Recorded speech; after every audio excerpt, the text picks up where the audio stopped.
Државниот просветен инспекторат денеска врши вонреден инспекцијски надзор во основното училиште Јохан Хајнрих Песталоци во Центар, каде што учела малата Катија, која заедно со својата мајка по пат од зграда во Карпош ги изгубија животите. Инспекторатот ја прегледува и прибира документацијата, потврдуваат надлежни органи за ТВ24.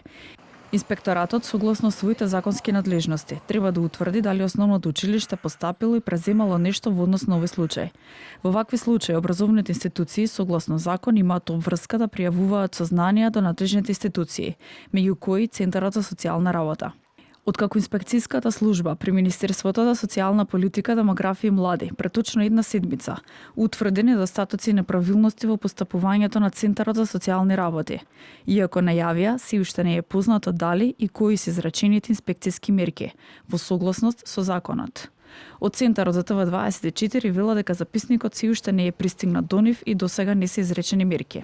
Предходно министерот за внатрешни работи Панчо Тошковски изјави дека во изминатите години против сопругот на Иван и таткото на Катија, Стојанчо Јовановски, биле поднесени 10 кривични пријави за насилен криминал, имотни деликти и трговија со дрога, за што бил под мерки на претпазливост. Се истражува и постапувањето на полицијата во случајот. Денеска од МВР ни одговорија дека постапката е во тек. Ви известуваме дека со предметниот настан постапката е во тек. Во координација со надлежното јавно обвинителство се превземаат сите мерки и активности. Истовремено, Одделот за внатрешна контрола, криминалистички истраги и професионални стандарди постапува во рамки на своите законски надлежности. Обвинителството истражува дали имало пропусти во постапувањето на институциите кои се надлежни и продолжува со истражните дејствија.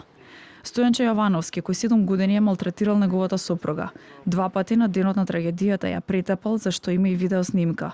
Во моментов е во притвор и осомничен за наведување на самоубиство, нанесување на тешки телесни повреди и за загрозување на сигурноста. Според граѓанските организации, трагичната смрт во Карпош го разоткри хроничниот институционален застој, за што бараат темелна истрага и утврдување на одговорност.